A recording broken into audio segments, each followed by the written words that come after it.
This video explains the concept of income exempted from tax. What is meant by income exempted from tax? These are those incomes which are not chargeable to tax, or in other words, we can say incomes which do not form part of the total income. So there is a difference between exempted incomes and the deductions. So what is the difference between exemption and a deduction? So the incomes which are exempt under section 10, they are not included while we are computing the total income. But in case of deductions, incomes from which deductions are allowable under chapter 6A will be first included in the gross total income, and then the deductions will be allowed from the gross total income to arrive at the net income.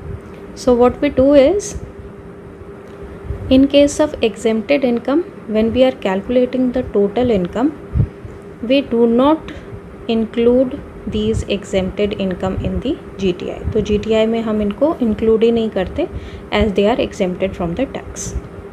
But deductions के case में क्या होता है कि when we are computing the gross income, तो हम पहले सारी income add करते हैं और उसके बाद जो deductions है उनको allow करते हैं, and then we write the net income. So in case of deductions, हमें वो income पहले एक बार दिखानी ज़रूरी है, but exemptions के केस में there is no need to write those incomes which are exempted from tax. So incomes which do not form part of the total income, they are broadly divided in these sections.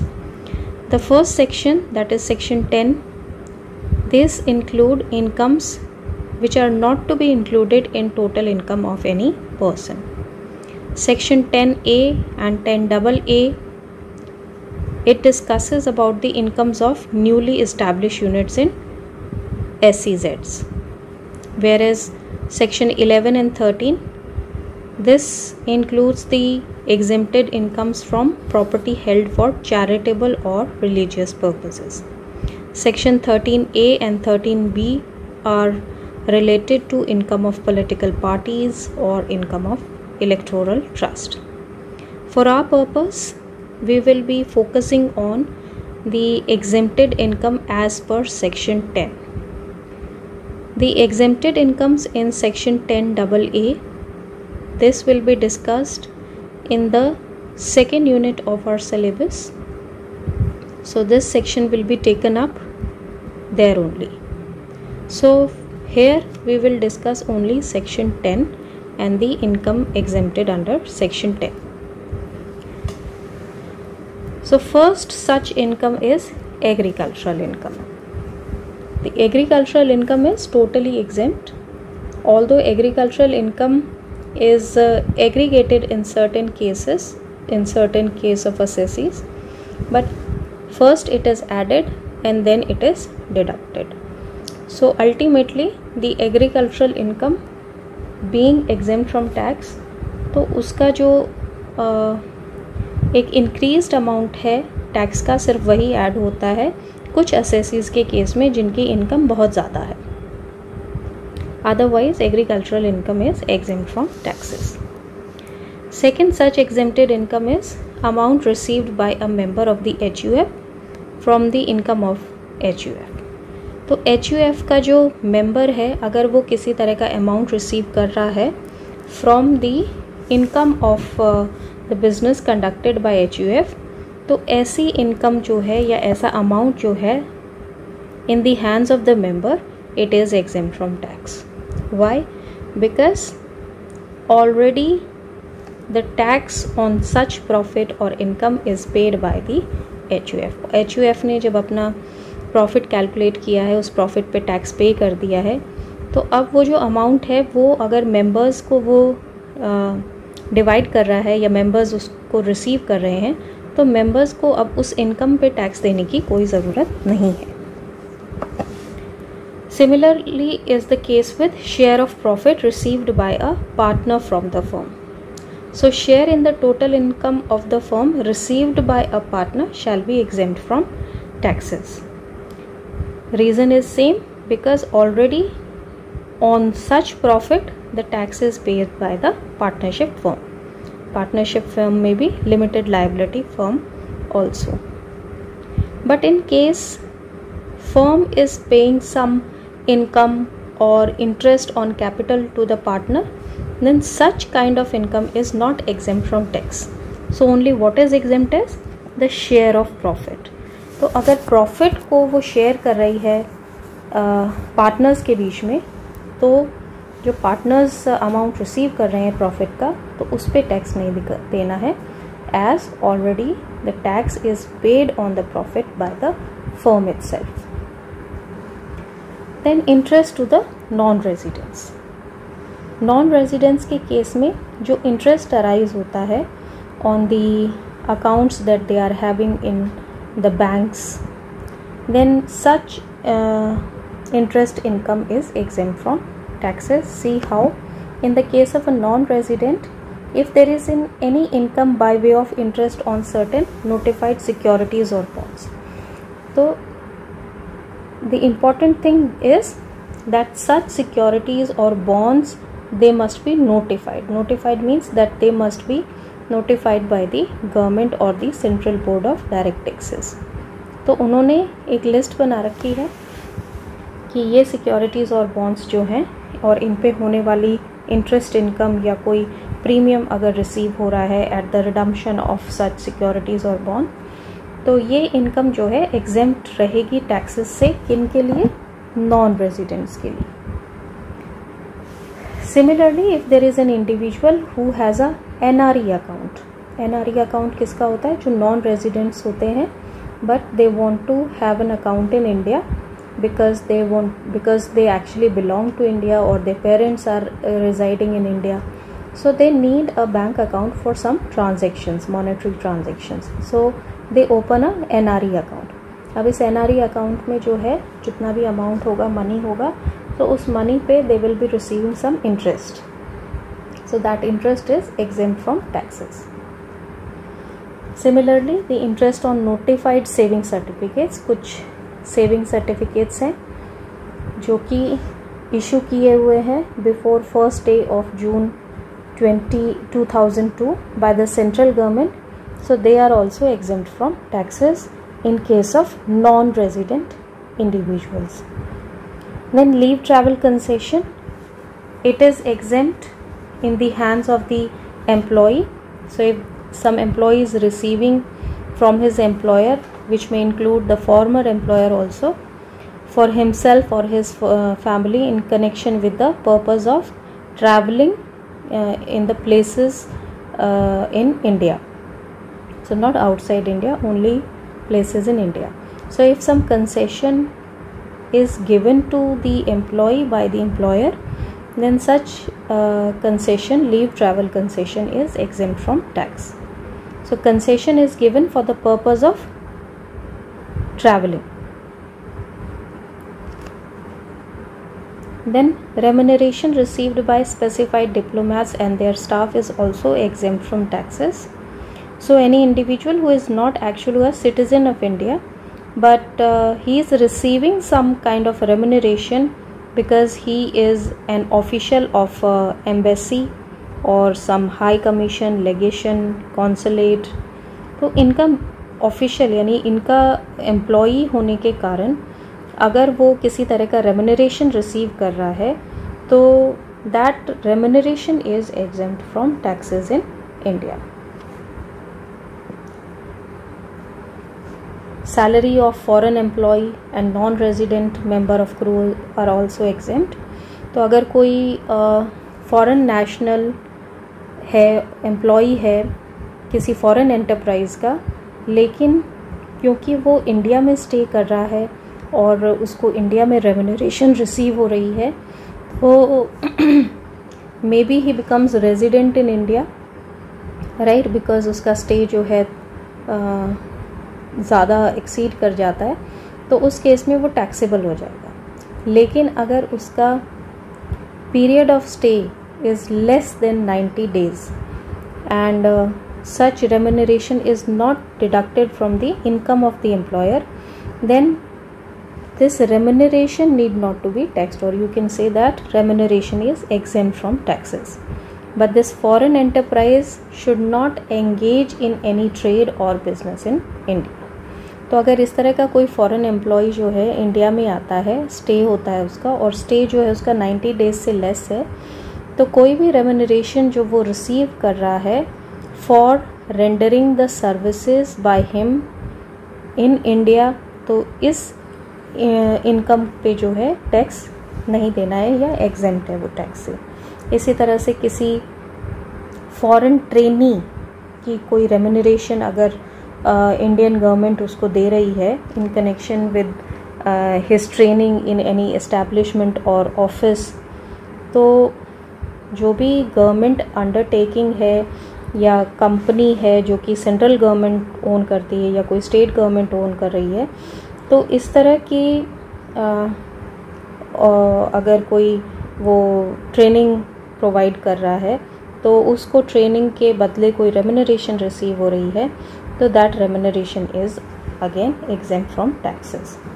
So here in this case the important thing is that this is जहाँ भी वो training है उसकी, that establishment और office must be owned by the government, चाहे वो central government है, चाहे वो स्टेट गवर्नमेंट है, या कोई कॉरपोरेशन है जो कि सेंटर, स्टेट या प्रोविंशियल एक्ट के अंतर्गत बनी हुई है. So that is important.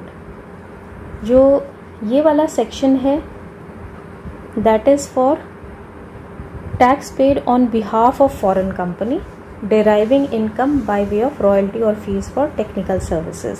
Means अगर कोई गवर्नमेंट जो है, इंडियन गवर्नमेंट, चाहे वो सेंटर गवर्नमेंट है या स्टेट गवर्नमेंट है या कोई इंडियन कंसर्न है, तो वो अगर किसी फॉरेन कंपनी को कोई रॉयल्टी या फीस देती है फॉर द टेक्निकल सर्विसेज, ठीक है, फॉरेन कंपनी जो है सेंट्रल गवर्नमेंट को, स्टेट गवर्नमेंट को या इंडियन कंसर्न को कोई टेक्निकल सर्विसेज प्रोवाइड कर रही है और उस सर्विसेज के बदले जो है किसी तरह की रॉयल्टी और फीस कंपनी को दी जा रही है, तो उस पर टैक्स बनता है.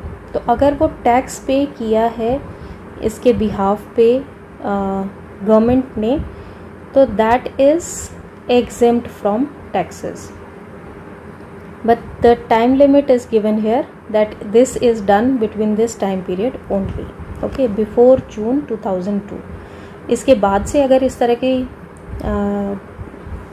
रॉयल्टी या फीस पे की जा रही है तो उस पे फॉरेन कंपनी को टैक्स देना पड़ेगा. It is not exempt from taxes. Then tax paid on behalf of foreign company or non-resident in respect of other income. यहाँ पर तो जो इनकम थी that was royalty and fees, यहाँ पे अदर इनकम्स की बात हो रही है.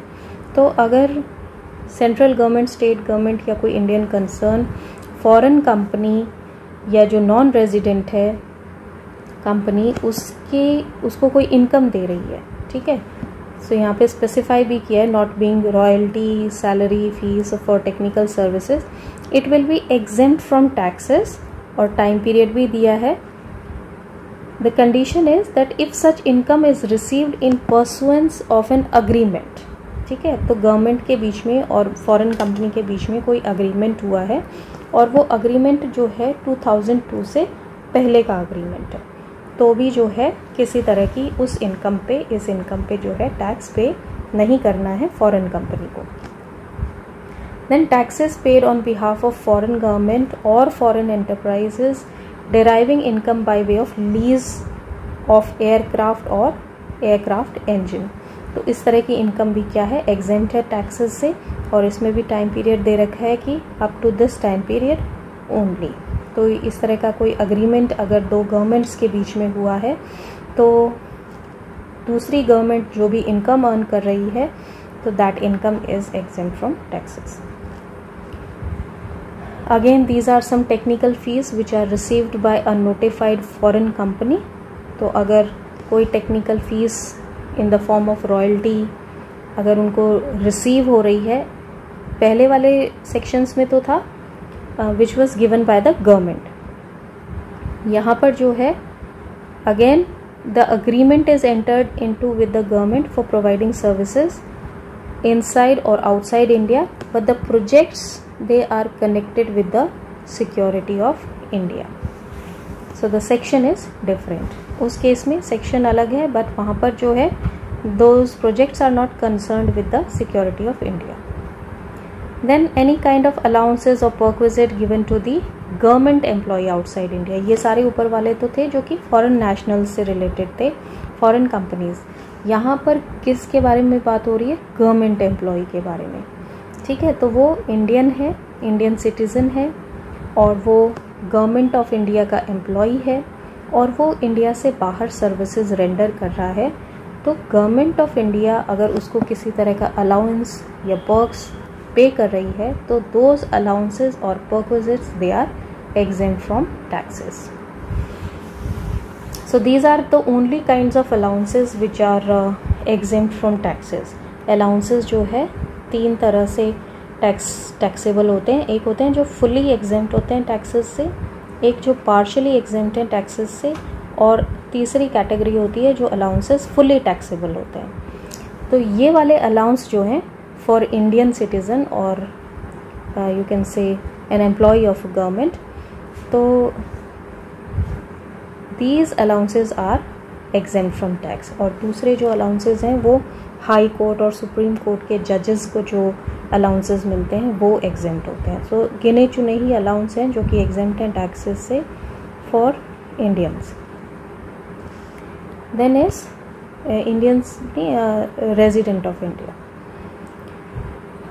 Then income of foreign government employ under cooperative technical assistant program. तो इस प्रोग्राम के अंतर्गत भी अगर किसी तरह का रेम्यूनरेशन रिसीव हो रहा है इंडिविजुअल को, चाहे वो डायरेक्टली रिसीव हो या इनडायरेक्टली रिसीव हो फ्रॉम एनी फॉरेन गवर्नमेंट, तो that is again not taxed, but that should be in accordance with the agreement entered into by the government. Then if there is any remuneration or fees which is received by non-resident consultants or its foreign employees, then such remunerations are also exempt from taxes. अगर कोई family member भी आ रहा है इस तरह के employees के साथ which are serving under the cooperative technical assistant program, तो ये फैमिली मेम्बर भी अगर इंडिया में आके अर्न करता है कुछ इनकम, तो that income is also not taxed. The condition is that such member is required to pay any income or social security tax to the government of the foreign state. यानी जिस state से वो belong करता है उसको ये member जो है, ये जो फैमिली मेंबर है, that family member must pay some income or some social security tax to its origin country. Then retrenchment compensation, यानी रिट्रेंचमेंट होता है कि फोर्सेबल रिटायरमेंट टाइप होती है, यानी कि आपको निकाल दिया जाता है जब जॉब से, तो उस टाइम जो है कुछ कंपनसेशन दिया जाता है उसको. तो that may be exempt from the taxes to the extent of the lower of the following. Means जो भी लीस्ट है इसमें से, लीस्ट क्या क्या चीज़ें, एक तो जो उसको एक्चुअल अमाउंट रिसीव है वो, then 5 lakh rupees and the amount calculated as per the Industrial Disputes Act. तो इन तीनों फिगर्स में से जो लीस्ट है that amount is exempt from taxes. Then compensation for Bhopal gas leak disaster. तो डिज़ास्टर्स में जैसे यहाँ भी डिज़ास्टर्स की बात हो रही है, इसके लिए अलग सेक्शन बना हुआ है भोपाल गैस लीक डिज़ास्टर के केस में. तो कोई भी compensation जो रिसीव होती है, तो these all compensation they are allowed as deduction from taxable income. They are exempt from taxes, but in case they are claimed as deduction, तो जितना अमाउंट डिडक्शन का क्लेम किया है तो that amount is not exempt from taxes, तो वो taxable हो जाएगा. What it means is कि let's suppose कोई दोनों ही केसेस में कि अगर कोई भी किसी भी तरह का डिज़ास्टर अगर होता है और उस डिज़ास्टर से obviously there will be some loss, तो अगर उस लॉस को आपने एक्सपेंस में दिखा दिया है, डिडक्शन ले ली है उसकी, तो जितने अमाउंट की डिडक्शन ली है उतने अमाउंट का जो कॉम्पनसेशन जो आप रिसीव कर रहे हैं, तो उतने अमाउंट का कॉम्पनसेशन जो है वो आपकी इनकम हो जाएगा और वो टैक्सेबल हो जाएगा। तो एक तरह से कोई फ़ायदा नहीं है डिडक्शन क्लेम करने का।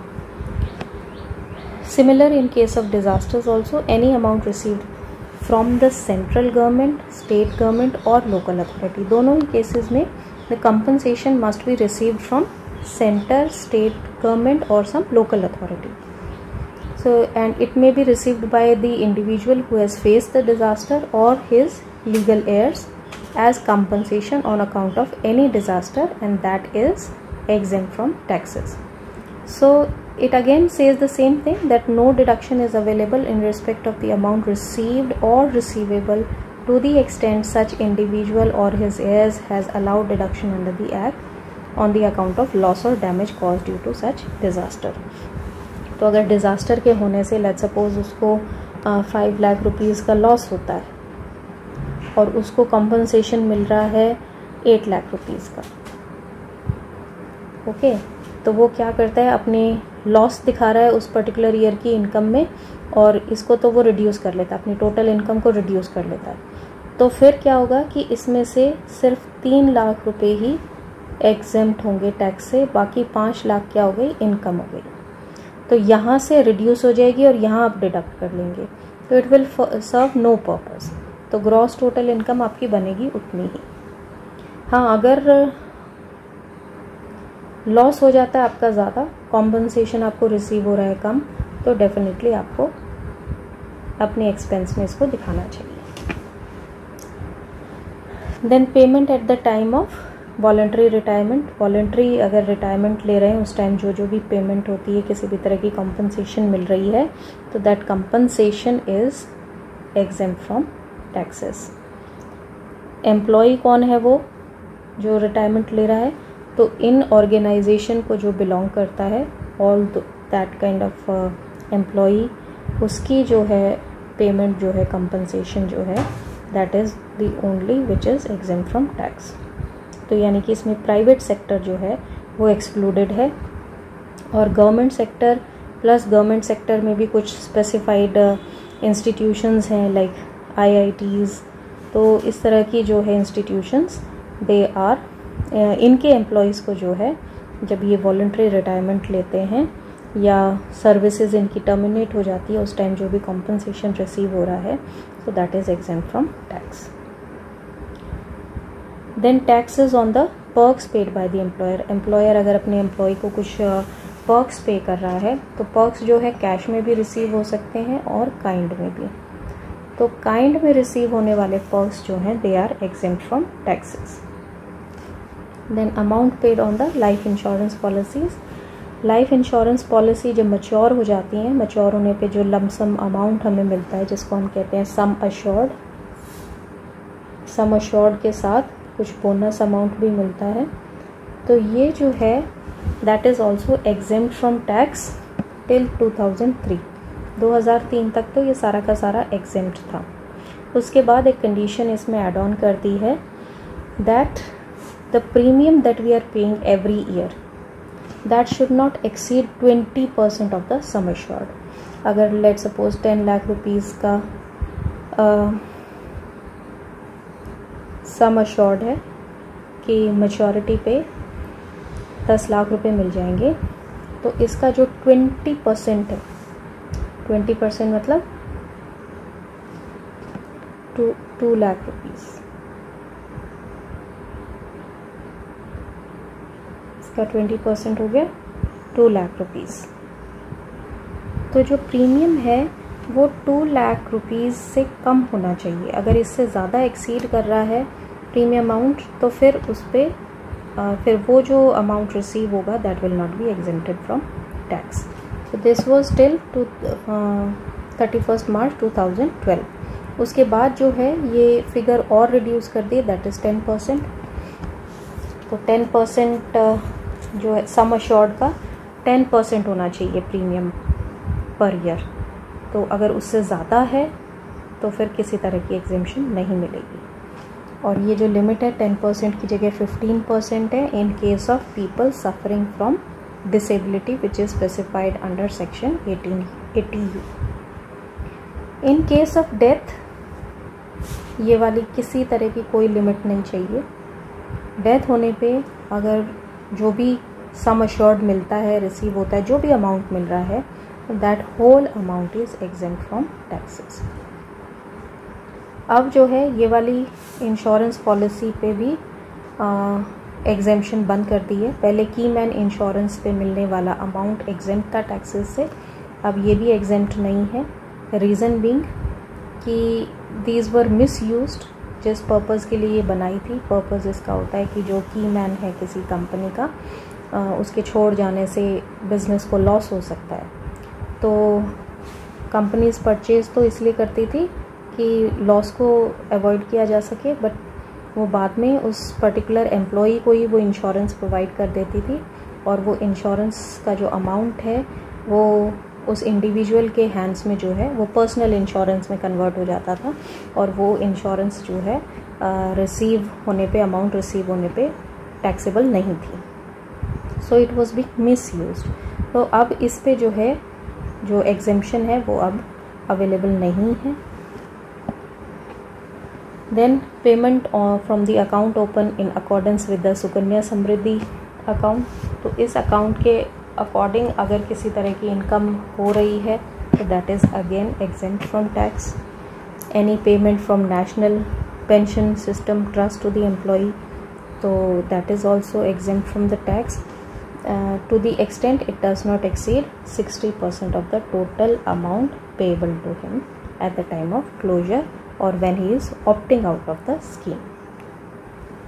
Then any withdrawal from NPS. NPS is National Pension System. तो इसमें से अगर किसी तरह का विड्रॉल होता है तो वो अगर विड्रॉल टोटल अमाउंट जो कंट्रीब्यूट किया हुआ है एम्प्लॉई ने, उसका खुद का जो कंट्रीब्यूशन है उसके 20% से अगर कम है तो उस पर किसी तरह का टैक्स नहीं देना. अगर उससे ज़्यादा है तो फिर वो उसकी इनकम का पार्ट बन जाएगा और टैक्स पे करना पड़ेगा. Then in case of superannuation funds also, तो अगर एम्प्लॉयर ने कोई सुपर एनुएशन फंड बना रखा है with the approval of commissioner of income tax, so such contribution is exempt from tax, but the employer contribution cannot exceed 1,50,000 per annum. तो अगर इससे ज़्यादा एक्सेस में अगर कंट्रीब्यूशन कर रहा है तो दैट विल बी टैक्स्ड, और you can say that is not exempt from the taxes. अगर इस फंड में से किसी तरह की पेमेंट की जा रही है एम्प्लॉई को, तो अगर वो डेथ पे पेमेंट है तो that is also exempt from tax. अगर वो payment is in lieu of commutation of annuity at the time of retirement, then that is also exempt from tax. If there is a payment by way of a refund of contributions on the death of the beneficiary, that is also exempt from tax. या अगर उसको किसी तरह का refund किया जा रहा है for his contributions on leaving the service, so then again that is also exempt from taxes. Then the allowances for meeting the business expenditure. तो business expenditure को meet out करने के लिए अगर कोई allowance मिल रहा है तो that is also exempt from taxes. तो allowances जो है वो उसने business को conduct करने के लिए ही खर्च करती है, तो वो एक तरह का reimbursement हो गया, तो expenses की reimbursement है. Then is interest income. So there are certain notified securities and bonds. तो अगर कोई भी एसएससी जो है इन पर्टिकुलर नोटिफाइड सिक्योरिटीज़ और बॉन्ड्स में डिपॉजिट करता है या इन्वेस्ट करता है, तो उससे होने वाली income in the form of interest और premium at the time of redemption, so that is exempt from taxes. Similarly, lease rent on aircraft, educational scholarship, daily allowance to member of parliament, इनको ये जो allowances हैं member of Parliament ये exempt होते हैं. Awards अगर किसी को मिल रहे हैं which is given by some central government और state government, so they are also exempt from taxes whether they are paid in cash और इन काइंड. इसी तरह से गैलेंट्री अवार्ड्स हैं तो वो भी एग्जेम्प्ट हैं. Family pension which is received by the family members of the armed forces, income of news agencies, income of professional associations. अगर कोई रेजिमेंटल फ़ंड बन रहा है, यानी आर्म्ड फोर्सेस क्या होती हैं, कुछ आर्मी के लोग एक फ़ंड क्रिएट करते हैं for the purpose of the benefit और welfare of the people in the army, चाहे वो रिटायर्ड हों या अभी कंटिन्यूड हैं सर्विसेज, तो उनके बेनिफिट के लिए फ़ंड क्रिएट किया है। तो ऐसे फंड से होने वाली इनकम भी जो है टैक्सेबल नहीं है। Any fund which is established for the welfare of employees, pension fund, khadi और विलेज इंडस्ट्रीज़ की अगर कोई इनकम है तो वो भी एग्जेम्प्टेड टैक्सेस से। Income of hospital, if the hospitals are for the purpose of profit, तो ऐसे हॉस्पिटल्स की इनकम एग्जेम्प्ट नहीं होती है। यहाँ पे उन हॉस्पिटल्स की बात की जा रही है जो कि कुछ specific disease like mental illness, इस तरह की ट्रीटमेंट के लिए हैं, जो चैरिटी का वर्क कर रहे हैं टाइप्स, तो वो उनकी इनकम जो है that is exempt from taxes. Then income of mutual funds, ये सारे फंड्स हैं जो कि जिनकी की इनकम जो है टैक्सेबल नहीं है। तो इनमें अगर किसी तरह का इन्वेस्टर इन्वेस्ट करता है तो that is exempt from taxes. Mutual funds में यूटीआई की जो भी अमाउंट रिसीव होता है that is not taxable. Then income of a trade union, PF, अगर स्टेट गवर्नमेंट ने स्टेट एम्प्लॉयज़ इंश्योरेंस एक्ट के अंतर्गत employees state insurance fund create किया हुआ है तो उसकी इनकम भी एग्जेम्प्ट है टैक्सेस से। Income of a member of a scheduled tribe, अगर कोई इंडिविजुअल शेड्यूल्ड ट्राइब को बिलोंग करता है तो उसकी इनकम भी एग्जेम्प्ट है टैक्सेस से। Income of minor, I have already explained in the clubbing of income provisions कि जो माइनर की इनकम है वो हमेशा उसके पेरेंट्स की इनकम के साथ क्लब करके पेरेंट को जो है टैक्स पे करना है। So it is exempt in the hands of minor.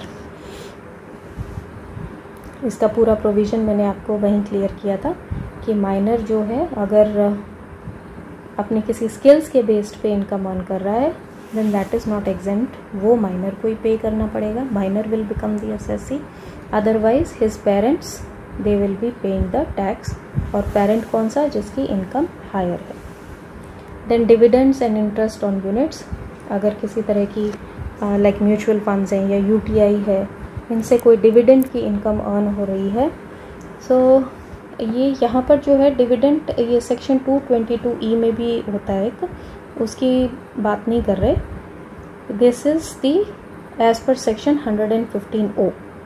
Okay, so any income by way of dividends covered under this section, that is any dividend from a domestic company. Okay, तो वो जो इनकम है that is the only income which is exempt from tax, otherwise dividends are taxable. पहले जो है they were not taxable in the hands of the recipients, जो dividend declare करती थी कंपनी उन्हीं को ही डिविडेंड डिस्ट्रीब्यूशन टैक्स भी पे करना होता था, और डिविडेंड पे टैक्स सोर्स पे ही काट लेती थी, टैक्स डिडक्टेड एट सोर्स। तो एक्चुअली में it was the tax was borne by the dividend holder only, but directly उसको पे नहीं करना होता था। But now it has to be paid by the person only, person receiving the dividend. Then income from international sporting event, income received as grant by a subsidiary company, these are all exempt from taxes. Income of a body or authority set up by two countries, reverse mortgage, new pension system trust, exemption of allowances or perquisites to chairman or the member of UPSC, so or there if there is some specified income of certain bodies or authorities, तो ये सब sections में इनके नाम दे रखे हैं कि कौन कौन सी बॉडीज़ हैं और उनकी क्या इनकम है जो कि स्पेसिफाइड इनकम है। So they are all exempted from taxes. Then exemption of income of notified infrastructure debt fund, income of foreign company from sale of crude oil in India, exemption of national financial holdings company. So the list is very long, and there are certain other incomes also which belongs to different heads like salary head. ये पांचों के 5 heads हैं, इनमें भी बहुत सारी incomes हैं जो कि exempt हैं, जो कि स्पेसिफिक हम heads के अंडर ही स्टडी करते हैं। Then PGBP, then capital gains, then income from other sources. तो ये सारे के सारे जो हैं, जो बाकी की एग्जेम्प्टेड इनकम्स हैं, वो हम इन हेड्स के अंदर ही स्टडी करेंगे। सो that is all about the exempted income. इसके अलावा जो सेक्शन 10A और 10AA की जो मैं एग्जेम्पशंस आपको बता रही थी, so that we will discuss when we will discuss the second unit. तो वहाँ पर हम कंपनीज से रिलेटेड डिडक्शंस और एग्जेम्पशंस को स्टडी करेंगे। तो वहाँ पर इनकी डिटेल है कि क्या क्या प्रोविजंस हैं जो कि कंपनीज़ को अगर वो फॉलो करती हैं, कंडीशंस को पूरा करती हैं, तो ही ये एग्जेम्पशंस वो अवेल कर सकती हैं, कितने टाइम के लिए वो एग्जेम्प्टेड रहेंगी इनकम्स। तो ये सारी डिटेल हम वहाँ पर स्टडी करेंगे। सो that is all for today. Thank you.